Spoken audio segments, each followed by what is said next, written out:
तो दोस्तों आज हो गई है 18 मई और जो बड़ी खबरें हैं, मुख्य समाचार हैं, आप तक आगे एक एक करके इसी वीडियो के माध्यम से पहुंचाएंगे। इस वीडियो को पूरा देखिएगा, सभी मुख्य समाचार आप तक आगे इसी वीडियो के माध्यम से पहुंचेंगे।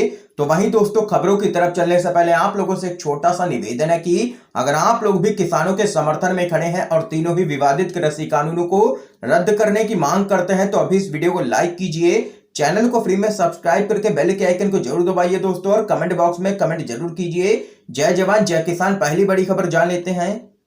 जरूरत पड़ी तो गिरफ्तारी देंगे, लाठीचार्ज करना है तो करें। किसानों पर लाठीचार्ज के बाद खट्टर सरकार पर भड़के हैं राकेश टिकैत। आप लोगों को बताते चलें, हरियाणा के हिसार में किसानों पर लाठीचार्ज को लेकर के भारतीय किसान यूनियन के प्रवक्ता और किसान आंदोलन के अग्रणी नेता राकेश टिकैत मनोहर लाल खट्टर सरकार पर बुरी तरह से भड़के नजर आए हैं। राकेश टिकैत ने घटना को दुर्भाग्यपूर्ण बताया है और कहा है कि जरूरत पड़ी तो वो खुद गिरफ्तारी देंगे। उन्होंने एक ट्वीट कर कहा है कि आंदोलनकारी का रास्ता गोली और लाठी नहीं रोक सकती है। 5 महीनों से अधिक समय से दिल्ली की सीमाओं पर केंद्र सरकार के 3 विवादित कृषि कानूनों के विरोध में आंदोलन कर रहे किसानों को लेकर के उनका कहना है कि किसान डरने वाले नहीं हैं। राकेश टिकैत ने लाठीचार्ज के विरोध में प्रदर्शन कर रहे किसानों को संबोधित करते हुए कहा है कि हमें यहाँ पर रुकना होगा तो रुकेंगे, गिरफ्तारी देनी होगी तो वो भी देंगे, करेंगे लाठीचार्ज तो करें वो। इस शासन के इलाज के लिए हम यहाँ पर बैठे हैं, बगैर इलाज के सरकार मानने वाली नहीं है। इलाज तो इनका कई जगह किया है हमने, जिसका ताजा उदाहरण पश्चिम बंगाल है। ये यहाँ पर कहना है राकेश टिकैत का। देख सकते हैं लगातार किसान यहाँ पर भड़के हुए नजर आ रहे हैं खट्टर सरकार और केंद्र सरकार पर। दोस्तों, अगर आप लोग भी किसानों के समर्थन में है तो इस वीडियो को लाइक कीजिएगा। अगली बड़ी जानकारी आप लोगों को बताते चलें। गोवा के मुख्यमंत्री के खिलाफ हत्या का केस दर्ज करने की मांग, ऑक्सीजन की कमी से मौतों पर कांग्रेस ने दी है शिकायत। जी हां दोस्तों, गोवा प्रदेश कांग्रेस ने राज्य के मुख्यमंत्री प्रमोद सावंत और स्वास्थ्य मंत्री विश्वजीत राणे के खिलाफ पुलिस में शिकायत दर्ज करवाई है, जिसमें दावा किया गया है कि उनकी अक्षमता, कुप्रबंधन और लापरवाही के कारण ऑक्सीजन की कमी के चलते सैकड़ों कोरोना मरीजों की मौत हो गई है। शिकायत में दोनों के खिलाफ आईपीसी की धारा 302 समेत अन्य धाराओं में केस दर्ज करने की मांग की गई है। तो वहीं दोस्तों, सोशल मीडिया पर लगातार यह भी मांग उठ रही है कि प्रधानमंत्री मोदी और गृह मंत्री अमित शाह के खिलाफ भी हत्या का केस दर्ज हो, क्योंकि इनकी ही वजह से कई लोगों की जान जा चुकी है देश भर में। ये यहाँ पर बड़ी खबर सामने निकल के आई है। अगली बड़ी अपडेट की तरफ चलते हैं दोस्तों। हरियाणा के मुख्यमंत्री मनोहर लाल खट्टर ने गृह मंत्री अमित शाह से की है मुलाकात। कोरोना और किसान आंदोलन पर हुई है चर्चा। आप लोगों को दोस्तों बताते चलें, हरियाणा के मुख्यमंत्री मनोहर लाल खट्टर ने केंद्रीय गृह मंत्री अमित शाह से दिल्ली में मुलाकात की है। इस मुलाकात में उन्होंने कोरोना की स्थिति और किसान आंदोलन को लेकर के चर्चा की है। अमित शाह से मुलाकात के बाद सीएम खट्टर ने कहा है कि प्रदेश में कोविड को लेकर के हमारी सभी तैयारियों और किसान आंदोलन की वर्तमान स्थिति के बारे में उन्हें अवगत करवाया गया है। दरअसल दोस्तों, आप लोगों को बताते चलें, अभी एक दिन पहले ही जब किसान यहां पर मुख्यमंत्री खट्टर के कार्यक्रम का विरोध करने पहुंचे थे तो खट्टर ने उन पर लाठियां चलवा दी थी, यानी कि लाठी चार्ज करवा दिया था, जिसमें कई किसान यहां पर बुरी तरीके से घायल हो गए। जिसके बाद किसानों में गुस्सा यहां पर लगातार दिन पर दिन बढ़ता ही जा रहा है और अब किसान यहां पर कई हाईवे भी जाम करने लगे हैं और किसान संगठनों ने भी चेतावनी दे डाली है खट्टर को, जिसको लेकर के अब हलचल तेज हो चुकी है। किसानों का दो टूक कहना है कि अब अपना आंदोलन तेज किया जाएगा। देख सकते हैं, बड़ी खबर सामने निकल के आई है। सीएम मनोहर लाल खट्टर ने गृह मंत्री अमित शाह से की है मुलाकात। एक और बड़ी जानकारी सामने निकल के आ रही है दोस्तों। भाजपा नेता का अजीबोगरीब दावा, कहा हनुमान चालीसा, हवन और शंख ध्वनि से खत्म होगा कोरोना। जी हां दोस्तों, भाजपा में ऐसे कई तमाम नेता हैं जो मंद बुद्धि के नेता हैं और लगातार अजीबोगरीब बयान जारी करते रहते हैं। कोरोना संक्रमण के दौर में जहां देश विदेश के वैज्ञानिक वैक्सीन इजाद करने में लगे हैं, तो वहीं मेरठ में अब शंख की ध्वनि और हवन के धुएं से कोरोना संक्रमण को खत्म करने की तैयारी की जा रही है भाजपा की तरफ से। मेरठ के एक भाजपा नेता ने हनुमान चालीसा का पाठ करके हवन का धुआं मलिन बस्ती में घुमाया है। इसके साथ ही दावा किया है कि शंख की ध्वनि से वायुमंडल में फैला कोरोना वायरस खत्म हो जाएगा। भाजपा के नेता गोपाल वर्मा ने खुद ही ये यहाँ पर हवन सामग्री का धुआं मलिन बस्ती में घुमाते हुए अपना वीडियो सोशल मीडिया पर वायरल किया है, जो कि काफी वायरल हो चुका है और लोग यहाँ पर कई तरीके की प्रतिक्रियाएं दे रहे हैं और जबरदस्त तरीके से भाजपा को ले रहे हैं लोग सोशल मीडिया पर निशाने पर। एक और बड़ी खबर जान लेते हैं दोस्तों।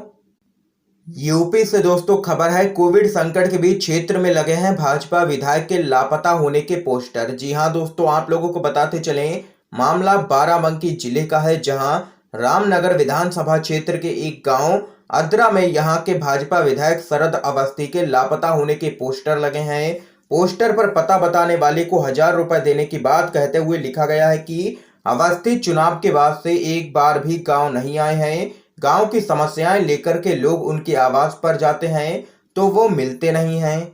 तो दोस्तों, ये तो हाल है उत्तर प्रदेश का। संकट के समय में भाजपा के तमाम विधायक गायब हैं और जनता यहां पर उनके लापता होने के पोस्टर लगाने को मजबूर हो चुकी है। ये खबर उत्तर प्रदेश से सामने निकल के आई है। एक और अपडेट आप लोगों को बताते चलें। संयुक्त राष्ट्र में भारत ने किया है फिलिस्तीन का समर्थन, कहा फिलिस्तीन की मांगे जायज हैं, हिंसा रोके दोनों ही पक्ष। आप लोगों को बताते चलें, बीते दिनों से इजराइल और फिलिस्तीन के बीच जंग एक बार फिर से तेज हो गई है। इजराइल और फिलिस्तीन के बीच हुई जंग में अब तक 65 फिलिस्तीनियों की मौत की खबर सामने निकल के आई है। दरअसल दोनों ही देशों के बीच कई सालों से चल रहा युद्ध अब दुनिया भर के देशों के लिए चिंता का विषय बन चुका है। इस मामले में कई दिनों के बाद अब भारत ने भी अपनी चुप्पी तोड़ी है। इजराइल और फिलिस्तीन के बीच चल रही हिंसा पर भारत ने संयुक्त राष्ट्र की सुरक्षा परिषद की मीटिंग में अपना पक्ष रखा है। संयुक्त राष्ट्र में भारत के स्थायी प्रतिनिधि टीएस तिरुमूर्ति ने कहा है कि भारत दोनों ही पक्षों से ऐसी हिंसा को रोकने की अपील करता है। इसके साथ ही उन्होंने गाजा पट्टी में हुए रॉकेट हमले की भी कड़ी निंदा की है।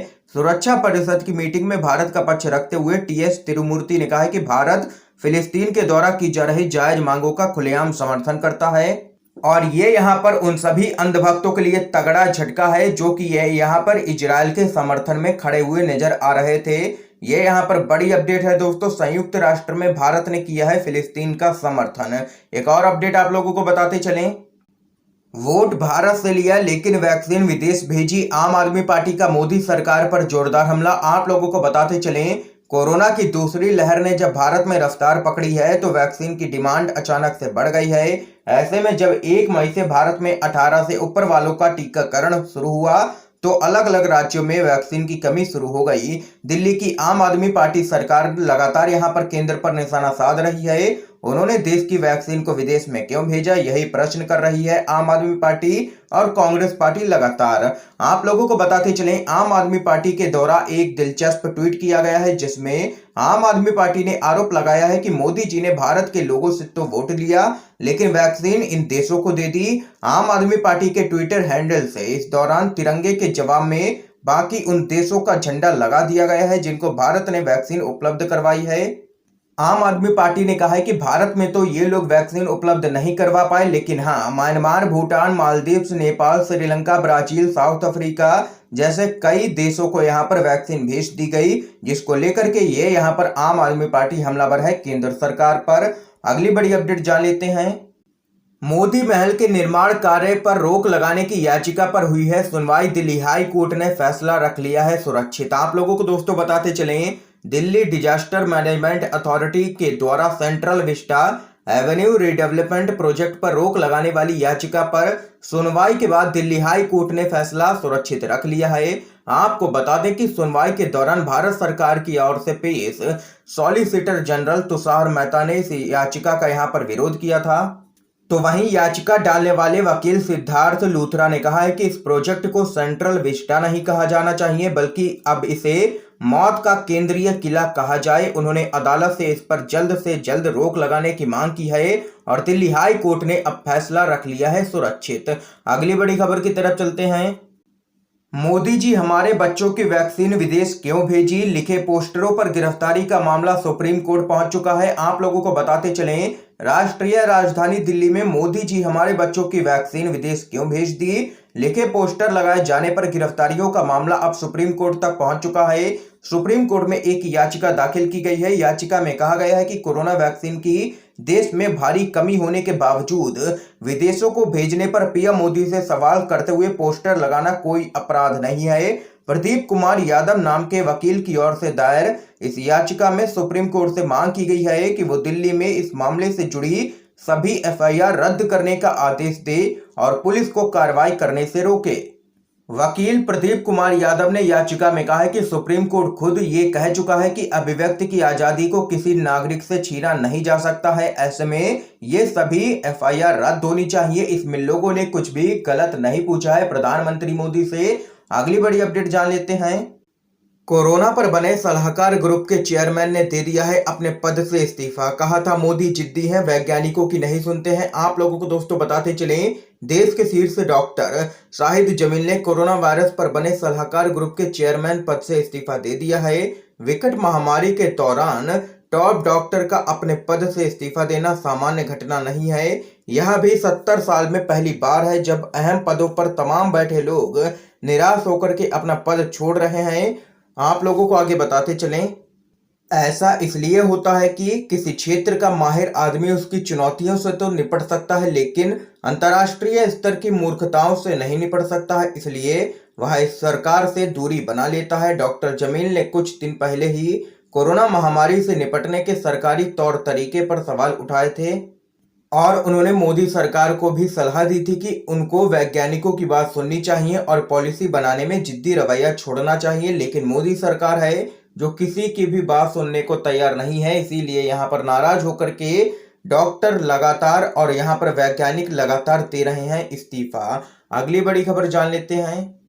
अखिलेश यादव का तंज, कोरोना काल में पूरी तरह पर्यटन मोड पर है योगी सरकार। आप लोगों को बताते चलें, समाजवादी पार्टी के राष्ट्रीय अध्यक्ष एवं पूर्व मुख्यमंत्री अखिलेश यादव ने प्रदेश की योगी सरकार पर निशाना साधा है। उन्होंने कहा है कि पहले दूसरे राज्यों में प्रचार के बहाने निकले तो अब जिलों जिलों में दौरा किया जा रहा है। उत्तर प्रदेश सरकार पूरी तरह से पर्यटन मोड में है और अव्यवस्थाएं बरकरार हैं। अखिलेश यादव ने आगे कहा है कि कोरोना और ब्लैक फंगस की बीमारी से रोज मौतें हो रही हैं, अव्यवस्थाएं हावी हैं। ऐसी अनियंत्रित अव्यवस्था में मुख्यमंत्री योगी आदित्यनाथ की जनपदीय यात्राओं से कौन सा परिणाम सामने निकल के आएगा, ये यहाँ पर अखिलेश यादव ने ले लिया है योगी सरकार को निशाने पर। दोस्तों, आज की तमाम बेहद बड़ी खबरें सामने निकल के आई हैं जो हमने आप लोगों तक पहुंचाई हैं यू एंड वीडीवी के माध्यम से। अगर आप लोगों को ये वीडियो पसंद आया हो तो लाइक कीजिएगा, ज्यादा से ज्यादा इस वीडियो को शेयर कीजिए ताकि आप सभी के दोस्त भी इन खबरों को जान सकें। वीडियो देखने के लिए दोस्तों आप सभी का बहुत बहुत धन्यवाद। जय हिंद, जय भारत।